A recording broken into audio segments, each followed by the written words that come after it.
Hi, shalom friends. Have you ever heard someone that complained about being too healthy?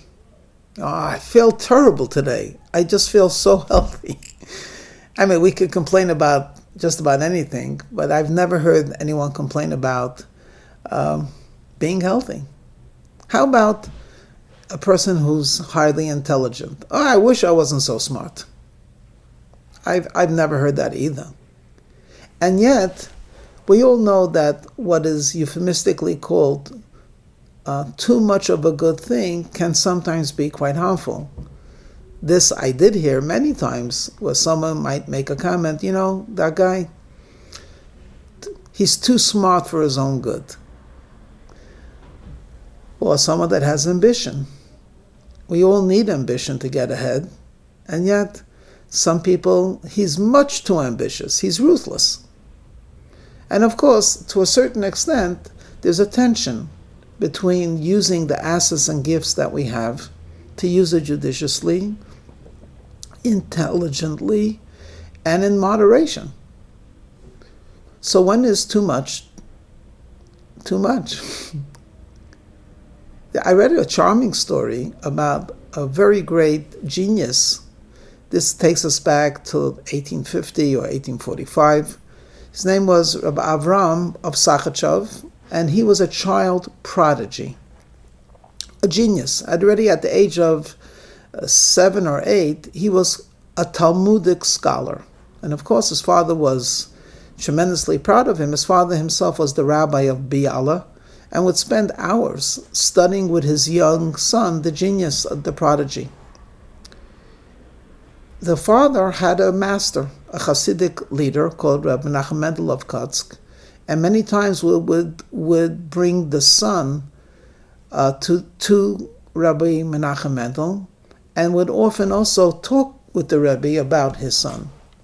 One time, after visiting his master, his spiritual teacher, his spiritual teacher said to him, he says, your son Avram, he has a remarkable ability to pray. I only hope that it doesn't have a bad effect on his reasoning, his concentration. He never questioned his Rebbe, but as soon as he left his Rebbe's room, he was thinking over, what in the world did the Rebbe mean? My son has the ability to pray, and he's thinking, I've never really seen him do anything special about prayer.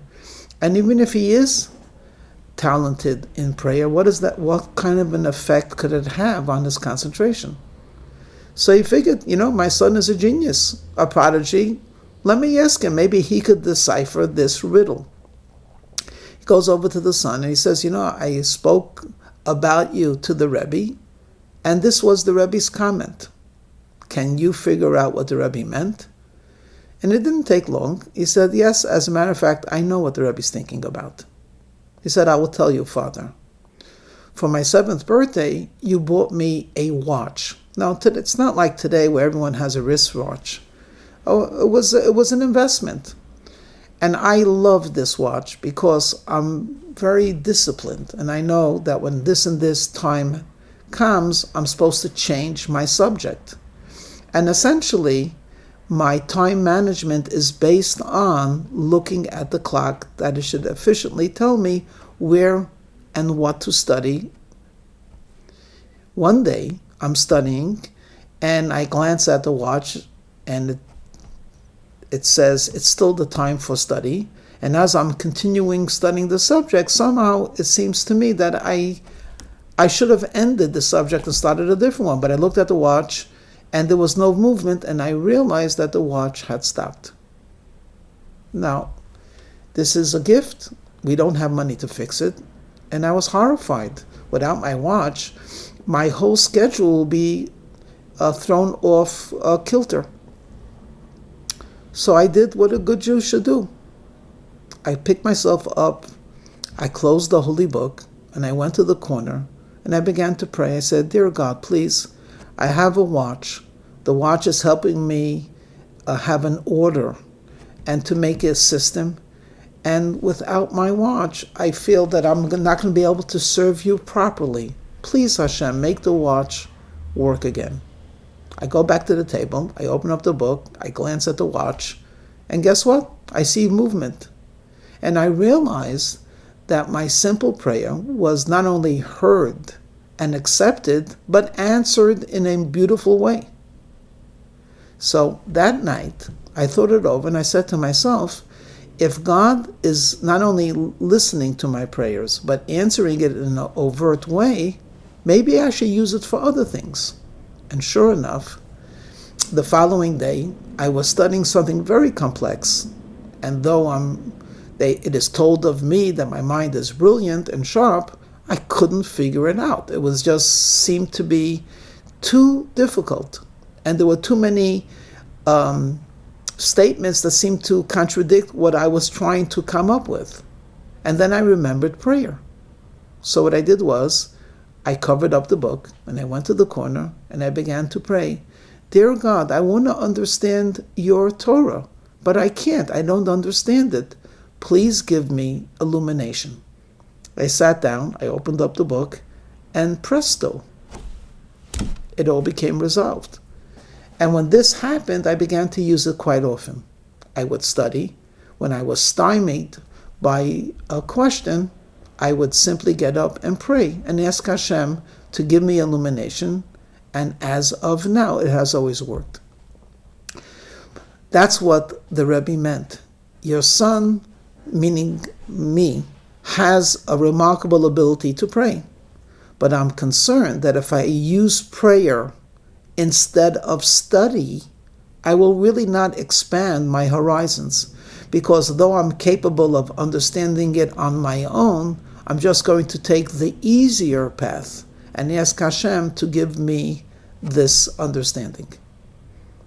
I wish I had that problem, you might be thinking. But it's a beautiful story. Prayer is good, and to have your prayers answered in a revealed way seems to be a dream come true. But for a Torah scholar who has to challenge himself, do I understand it? Why don't I understand it? Can I understand it? Perhaps I have to try this angle, look at from that angle. Maybe I should try something creative in thinking. If I were simply to resort to prayer, some of my potential would not be recognized. So, is there ever too much of a good thing? I'm not sure how to answer it. What I would say is, things that are good, things that are assets, things that are blessings, are never too much if they're used in the way it was meant to be, to have a person grow and to have a person accomplish. There was a great rabbi that had a student that after graduation married, opened up a business, and he didn't see his rabbi for a while. After a long interval, they meet. He's very happy. It's a very nice reunion. And the rabbi says to his former students, so how are things going with you? The student didn't want to distress the rabbi, so he said, and things were not going well with him at all. So he says, Rabbi, it wouldn't hurt if things were better. And he figured by saying that, he doesn't have to get into the nitty-gritty. But to his surprise, the Rabbi took offense. And he looked at him sharply and said, how do you know that it wouldn't hurt for things to get better? Are you implying that what you have is not what you need? Do you think God has given you something that needs improvement? What the rabbi was trying to tell him is, we really don't know if things would be better if we had different things. What we could say is, it wouldn't hurt, or to put it more positively, Hashem, give me the ability to see what I have is the best that is the best for me. Or alternatively, please Hashem, I don't see this as the best. It's not perfect for me. I'm struggling. Can you please better my situation in a way that I should appreciate it?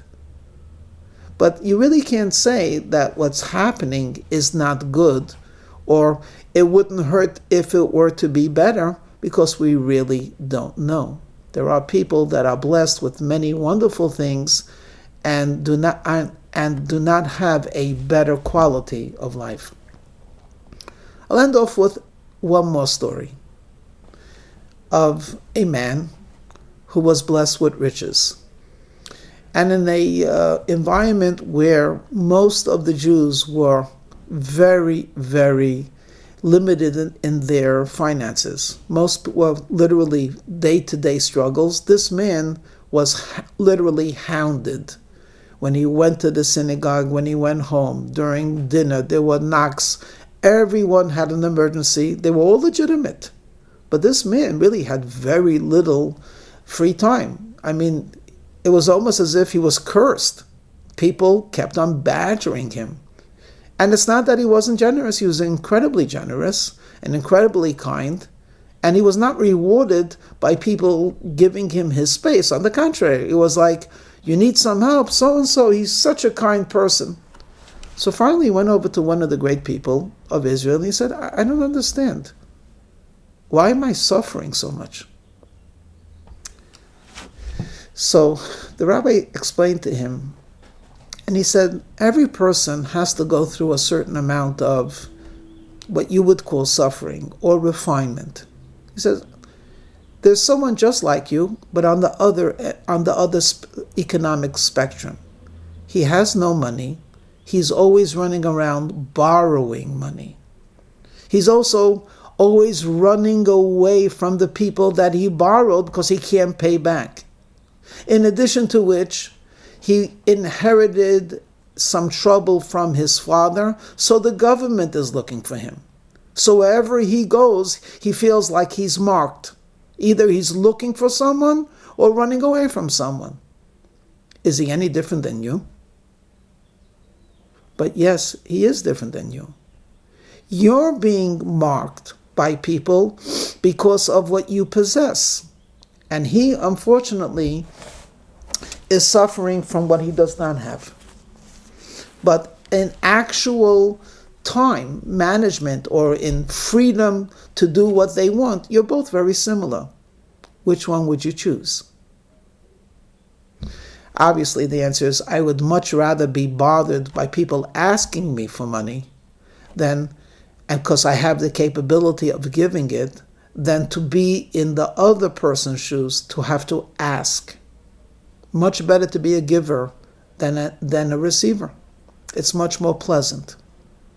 Ach tov v'chesed yudafuni. King David said, may only goodness pursue me. Meaning that if I have to be pursued, why does it have to be from the IRS? Let the heads of the yeshiva run after me and say, we want to honor you at a dinner. In both cases, I'm not interested in being acknowledged, but I would much rather be asked to be the guest of honor than to show up for an accounting. So to answer the question, there really is never too much goodness. What we need to do is to create the vessel and to expand our ability to appreciate the goodness. May God shower each and every one of us with so much goodness that the prophet says there will come a time when we will be tired of saying to Hashem, enough, enough, because Hashem will keep on giving. Shalom.